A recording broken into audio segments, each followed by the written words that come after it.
नमस्कार दोस्तों, आज हम प्रश्नावली 1.2 के सभी प्रश्नों को हल करेंगे। कल की क्लास में हमने प्रश्नावली 1.2 के सभी उदाहरणों को हल किया था। हमारा पहला क्वेश्चन है और पहले क्वेश्चन में हमें 3 क्वेश्चन दिए हुए हैं। पहला क्वेश्चन कहता है कि निम्नलिखित संख्याओं के अभाज्य गुणनखंडों के गुणनफल के रूप में व्यक्त कीजिए। संख्या दी है 140, 156, 3825, 5005, 7429। इन संख्याओं को हमें अभाज्य गुणनखंडों के रूप में अभाज्य गुणनखंडों के गुणनफल के रूप में व्यक्त करना है। अभाज्य गुणनखंड क्या होते हैं? हमने कल बताया था कि ऐसे गुणनखंड या ऐसी संख्याएं जो स्वयं के अलावा किसी और संख्या से ना कटें। जैसे 7 हो गया, 5 हो गया, 2 हो गया। एक नहीं लेते क्योंकि एक को ना भाज्य में काउंट किया जाता है ना अभाज्य में काउंट किया जाता है। 7 हो 11 हो गया। 9 नहीं हो सकता क्योंकि 9 3 से कटता है और 9 से कटता है, 2 संख्या होगी। इसमें स्वयं के अलावा किसी और से नहीं कटते। चलिए, पहला क्वेश्चन है 140। तो 140 के पहले हम फैक्टर करेंगे। 140 के फैक्टर करें, कितना आया? 2 से काटा तो 2 सत्ते 14, फिर 2 से काटा 2 तिया 6 और 2 पंचे 10, एक बच गया। फिर 5 से काटा 5 सत्ते 35, फिर 7 से काटा 7 एकम 7। तो वही हमने लिखा कि 2 × 2 × 5 × 7, यानी 2 दूना 4, 4 पंचे 20, 20 सत्ते 140। तो ये हमने इसको अभाज्य गुणनखंडों के गुणनफलों के रूप में व्यक्त कर दिया। इसी प्रकार से 156 को लेंगे। 156 के फैक्टर करेंगे। 156 को हमने 2 से काटा। 2 से क्यों काटा? क्योंकि लास्ट में अगर 0 2 4 6 आ जाए तो वो संख्या 2 से कट जाती है। 2 सत्ते 14 और 2 अट्ठे 16, फिर 2 से काटा 2 तिया 6, 3 18, फिर 3 से काटा 3 एकम 3, 3 तिरका 9, क्योंकि 2 से तो कटेगा नहीं। फिर 13 से काटा 13 एकम 13। तो 156 के गुणनखंड की अभाज्य गुणनखंड 2 × 2 × 3 × 13, यानी 2 का स्क्वायर इंटू 3 इंटू 13। 2 × 3 × 13 इसके अभाज्य गुणनखंड हो गए किसके? 156 के। चलिए, दूसरा क्वेश्चन हो गया। अब बचा तीसरा क्वेश्चन। पहले का तीसरा है। पहले के तीसरे में है संख्या हमारी 38,225। देखो, ये संख्या 2 से नहीं कटेगी क्योंकि लास्ट में कितना है? 5। तो ये संख्या 3 से कट सकती है। 3 से कब कटती है? जब अंकों का योग 3 से कट जाए। तो 5 और 2 7, 7 8 15, 15 3 18। मतलब इसके अंकों का योग कितना है? 18। और 18 तो 3 से कटता है, मतलब 3 से कट सकती है। तो हमने पहले 5 से भी कटती है क्योंकि अगर किसी संख्या के लास्ट में 5 दिख जाए तो वो संख्या क्या होती है? 5 से कट जाती है। तो हमने पहले 5 से काट दिया इसको। 5 से तो 5 सत्ते 35, 3 बचा, 5 6 31 और 55 25, कितना आया? 765। फिर 5 से काटा तो 5 एकम 5, 55 25 और 5 तिया 15। फिर देखो, अब ये 5 से नहीं कटेगी क्योंकि लास्ट में अगर 5 हो या 0 तो ये संख्या 5 से कटती है। अब इसके लास्ट में तो 3 है, तो मतलब 2 से भी नहीं कटेगी। 3 से काटें, जोड़ के देखो, 5 3 8 1 9, 9 हो रहा है इसके अंकों का योग, मतलब 3 से कट जाएगी। 3 5 15, 3 एकम 3, फिर काटो 3 एकम 3, 3 7 21, फिर 17 आ गया। 17 तो अभाज्य है, मतलब स्वयं 17 से ही कटेगी। तो 38 25 के जो अभाज्य गुणनखंड है वो हुए 3 × 3 × 5 × 5 × 7। 3 का स्क्वायर 5 का स्क्वायर 7, ये इसके अभाज्य गुणनखंड हो गए। इसी प्रकार हमने 5005 को देखा। 5005 के लास्ट में कितना है? 5, तो 5 से ही काट देते हैं। 5 एकम 5 0 0, 5 एकम 5। अब बचा 1001। 1001 को देखो, 2 से कटेगा नहीं, 3 से कटेगा नहीं क्योंकि अंकों के 3 से नहीं कट रहा, 4 से कटेगा नहीं, 5 से कटेगा नहीं, 6 से कटेगा नहीं, 7 से काट के देखते हैं। 6 से क्यों नहीं कटेगा? क्योंकि जो संख्या 2 और 3 से कटती है, 2 के लिए तो लास्ट में 0 होना चाहिए। 2 4 6 वो है नहीं। 7 से काटा 7 एकम 7, कितना बचा? 3। काटने से मतलब 1001 में हम भाग दे रहे हैं 7 का। देखो 7 एकम 7, कितना बच गया 3, फिर अंक लिया 7 चौके 28, कितना बच गया 2, फिर अंक लिया 1 का 7 दिया 21, मतलब 143 आ गया हमारा 143। फिर इसको 7 से काटेंगे, नहीं कटेगा। फिर किससे काटा 11 से, 11 एकम 11, 3 बचा 11 3 33, 13 भी अभाज्य है तो 13 से काट दिया। मतलब 5005 के अभाज्य गुणनखंड हो गए 5 × 7 × 11 × 13, जिसके अभाज्य गुणनखंडीय गुणनफल हो गए।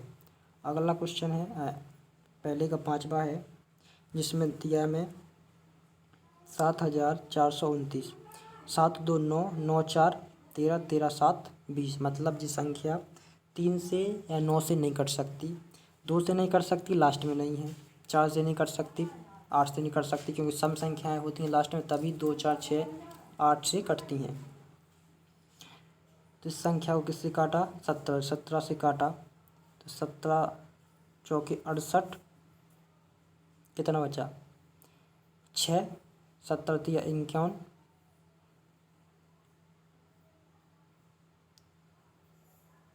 देखो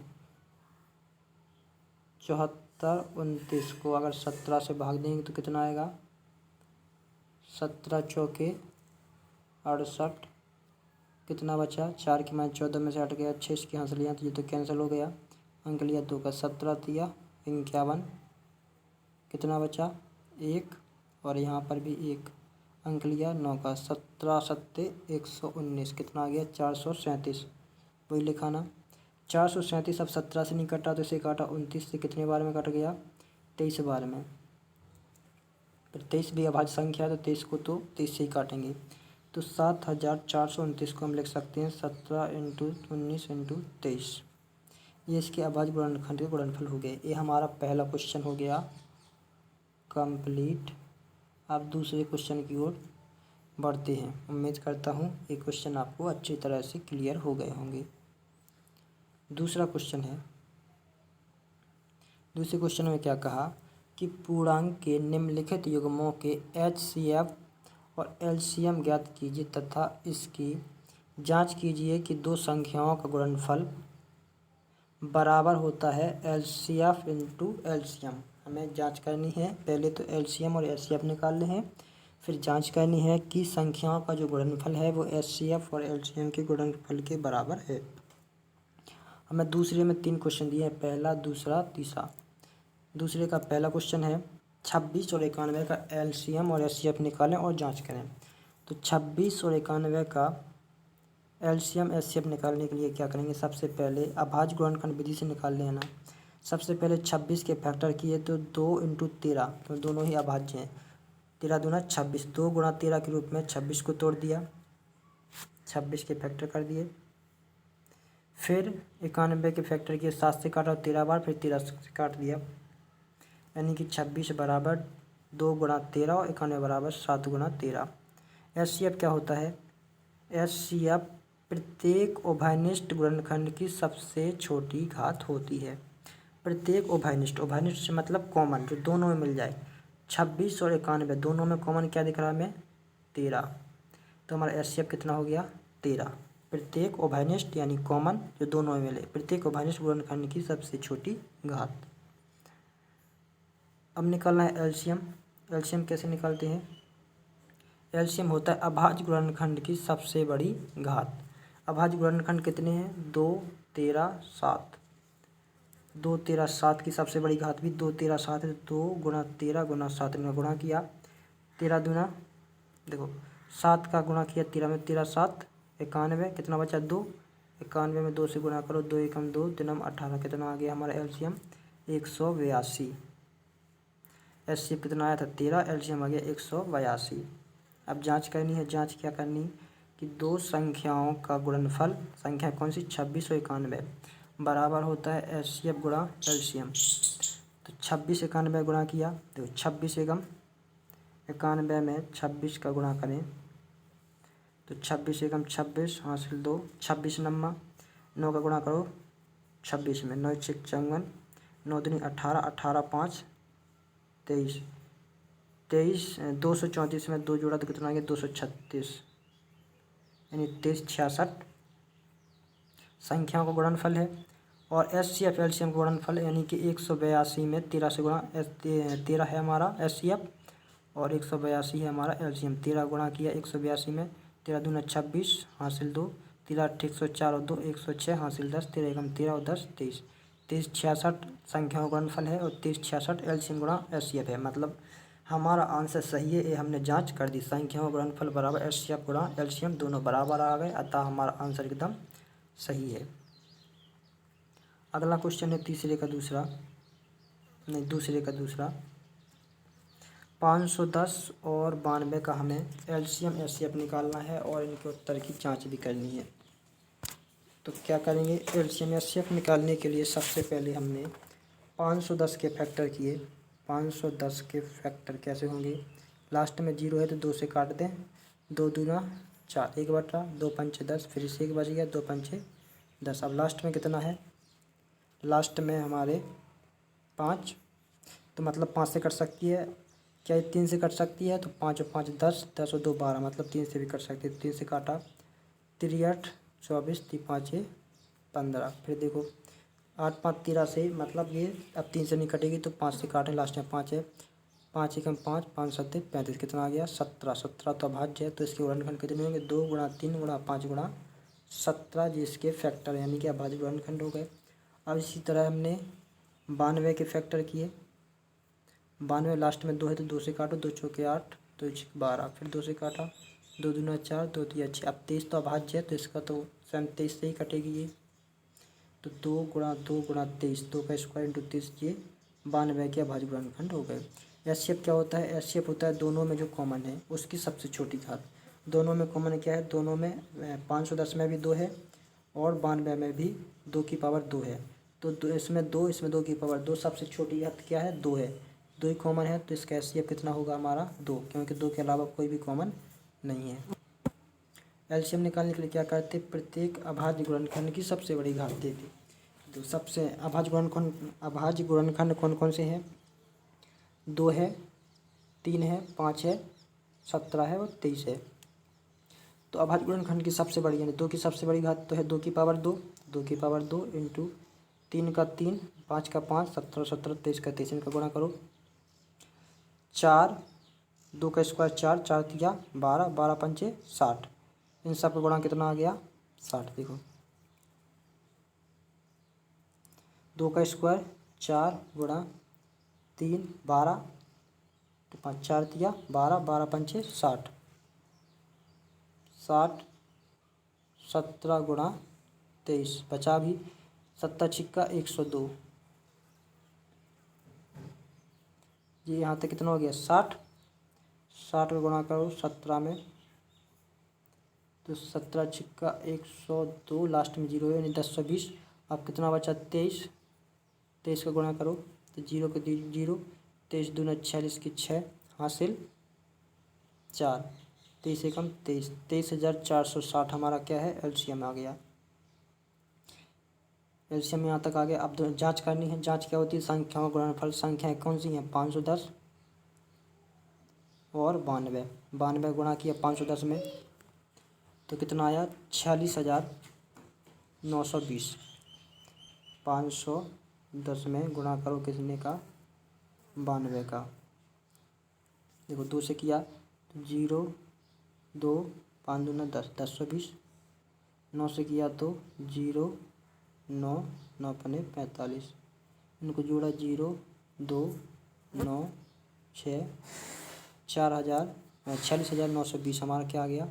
इनका गुणा इतना ही, इसमें गुणा करेंगे 23,460 में, ये भी आएगा 46,920, यानी कि संख्याओं का गुणनफल बराबर है HCF गुणा LCM की। मतलब हमारा उत्तर कैसा है, सही है। अगला क्वेश्चन है दूसरे का तीसरा। अब 336 और 54 का हमें उत्तर भी निकालना है और जांच भी करनी है। LCM निकालने के क्या करते हैं, 336 के फैक्टर किए। 336 के फैक्टर कितने होंगे,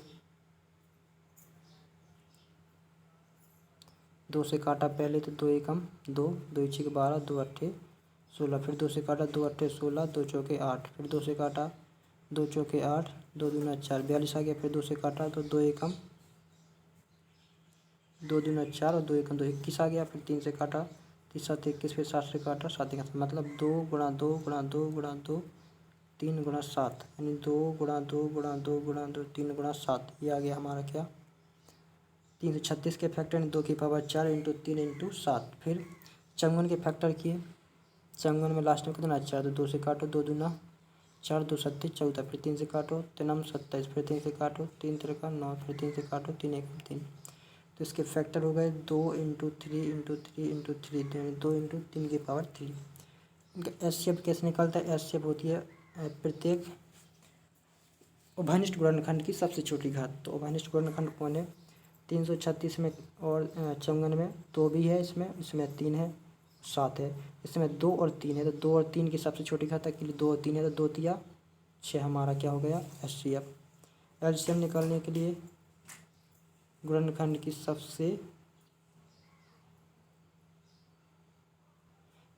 सबसे बड़ी घात ली, तो सबसे बड़ी घात 2 की पावर 4 3 की पावर 3 और 7 गुणा किया 16 27 2 की पावर 4 को खोला कितना आ गया 2 गुणा 4 दूना 2 दूना 4 4 दूना 8 8 दूना 16 3 का 3 की पावर 3 3 3 का 9 9 दिया 27 और 7 का 7 तो 16 7 112 या 27 का 7 से गुणा किया कितना है 119 89। देखो 7 का 7 7 49 7 दूनी 14 4 18 189 में गुणा करो फिर 16 से 16 नंबर 144 हासिल 14 16 128 और 10 138 4 142 हासिल 4 14 16 1 16 और 14 30 यानी 30 24 हमारा क्या आ गया एलसीएम। जांच की संख्या गुणनफल 336 और 54 और एचसीएफ इंटू एलसीएम। तो हम एक गुना किसी का गुणा कर लें 30 24 में 30 24 हमारा एलसीएम है, एचसीएफ कितना अच्छा है इसका इसमें गुणा किया 6 चौके 24 6 चौके 24 हासिल 2 6 दूना 12 2 14 हासिल 1 और 6 18,144 आ गया। तो ये भी हमारा कितना आएगा 18,144।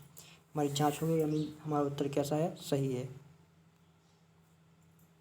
अब क्वेश्चन नंबर तीसरा, हमें अभाज्य गुणनखंड विधि द्वारा निम्नलिखित पूर्णांकों के एचसीएफ और एलसीएम ज्ञात करने हैं। अभी तक हम 2 संख्याओं के एलसीएम एचसीएफ निकाल रहे थे, हमें दे दी 3 के हमें एचसीएफ और एलसीएम निकालने हैं।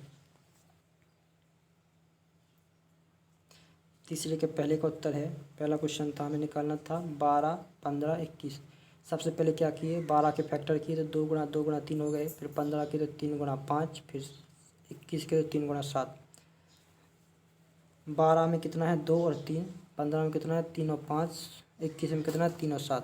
तीनों में कॉमन क्या है 3 3 3। तो हमारा एचसीएफ कितना हो गया 3, क्योंकि प्रत्येक उभयनिष्ठ गुणनखंड की सबसे छोटी घात, उभयनिष्ठ कौन है अकेला 3 ही है, तो सबसे छोटी घात भी 3 ही होगी।